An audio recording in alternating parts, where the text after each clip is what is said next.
जमकर बांग्लादेशी घुसपैठियों को ये लोग शरण दे रहे हैं और उनके फर्जी आधार कार्ड, वोटर कार्ड बनवाकर अपना वोट बैंक तैयार और मजबूत करने की कोशिश कर रहे हैं। बंगाल के रास्ते ये घुसपैठिए कई राज्यों में पहुंच रहे हैं। जैसे जैसे इनकी संख्या बढ़ती जा रही है, वैसे देश के लिए खतरा भी पैदा हो रहा है। हिंसाएं फैल रही हैं, साजिशें रची जा रही हैं।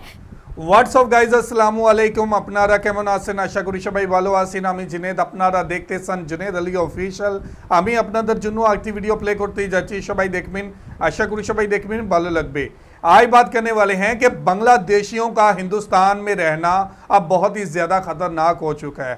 अब कोई भी बांग्लादेशी हिंदुस्तान में रहता है तो उसके लिए बहुत ज़्यादा परेशानी बढ़ने वाली है, चाहे वो लीगल तरीके से गया है, चाहे वो वीज़ा लेकर गया है, चाहे वो फ्लाइट लेकर गया है, लेकिन वहाँ पे बांग्लादेश के ख़िलाफ़ इतनी नफ़रत उभर रही है कि आप सोच भी नहीं सकते। हमें ऐसी कई वीडियोस मिल रही हैं जिसमें बांग्लादेशी हो रही है और लोगों को, पागलों को पकड़ कर ये बात की जा रही है कि ये बांग्लादेशी है, ये घुसपैठिया है, ये तारों के नीचे से आया है। मुसलमानों के लिए हिंदुस्तान की ज़मीन तंग की जा रही है और साथ ही साथ ये इल्ज़ाम लगाया जा रहा है ये मुसलमान बांग्लादेश का है और बांग्लादेशियों के लिए यहाँ पे रहना मुश्किल होता जा रहा है। बांग्लादेश के लिए नफरत फैलाई जा रही है।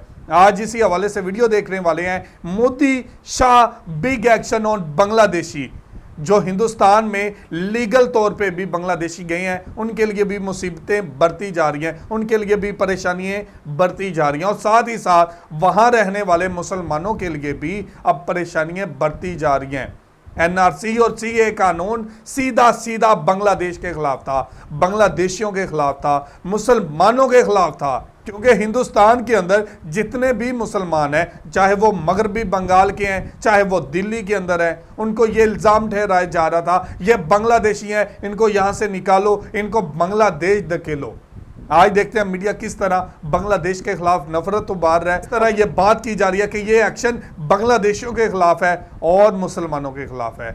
आज देखने वाले हैं हिंदुस्तान में बांग्लादेश को लेकर इतनी नफरत क्यों उभारी जा रही है, क्यों नफरत की जा रही है और वहाँ के मुसलमानों को बांग्लादेशी क्यों कहा जा रहा है और बांग्लादेश के नाम को बदनाम क्यों किया जा रहा है। आज इसी हवाले से वीडियो की तरफ बढ़ने से पहले आप दोस्तों से गुजारिश है, अगर आप चैनल पर नए हैं तो चैनल को सब्सक्राइब करें, साथ बने बेल आइकॉन को भी दबाएं ताकि आपको वीडियो का नोटिफिकेशन सबसे पहले मिलता रहे। चलें वीडियो स्टार्ट करते हैं जी। हैवी स्पेशल रिपोर्ट में आपका स्वागत है, आपके साथ मैं हूं बबीता। आज बात बंगाल और बंगाल के घुसपैठियों पर होने वाले एक्शन की करेंगे, जिससे ममता बनर्जी की गैंग पूरी तरह से बौखला उठेगी। हाल ही के दिनों में अमित शाह ने कहा था कि बंगाल में घुसपैठियों पर तगड़ा एक्शन लेंगे और आरोप लगाया था कि ममता घुसपैठियों की समस्या से निपटने में केंद्र सरकार का सहयोग नहीं कर रही है।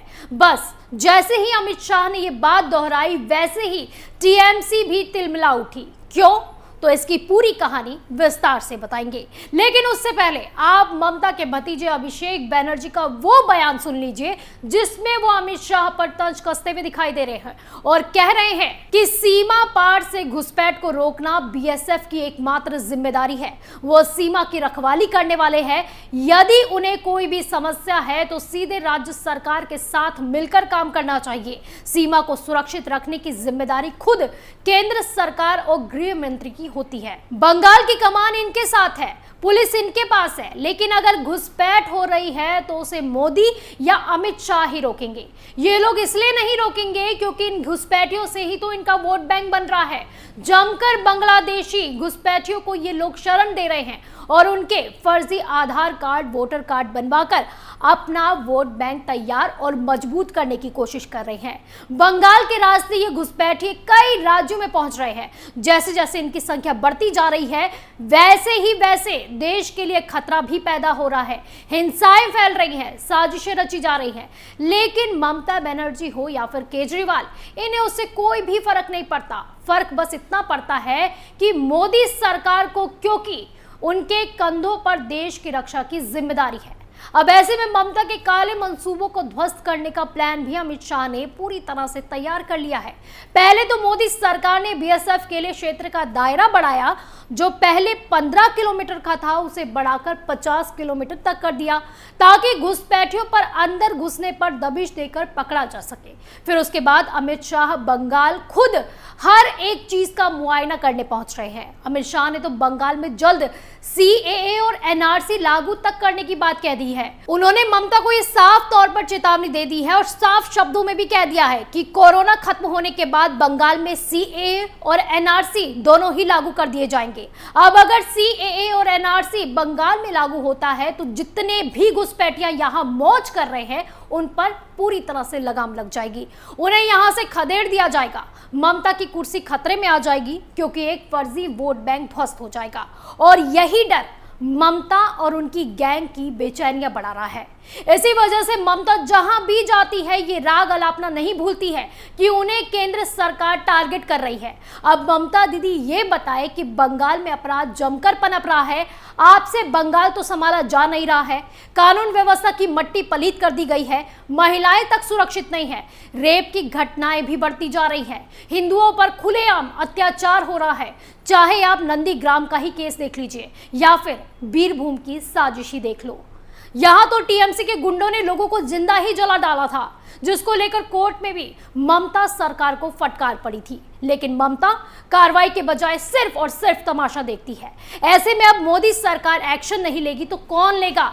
अभी तो अमित शाह बंगाल का दौरा करके वापस आए हैं, अब बारी बीजेपी अध्यक्ष जेपी नड्डा की भी है, जो जल्द ही बंगाल का दौरा करने बंगाल पहुंचेंगे और बड़ा धमाल भी मचाएंगे। तो जी ये थी वीडियो और आपने देखा कि किस तरह बांग्लादेशियों की बात की जा रही है कि मगरबी बंगाल के अंदर बांग्लादेशी घुसपैठ कर रहे हैं और ममता बनर्जी उनको आधार कार्ड बनाकर दे रही हैं और वहां पे उनको पनाह दे रही हैं, अपना वोट बैंक बना रही हैं।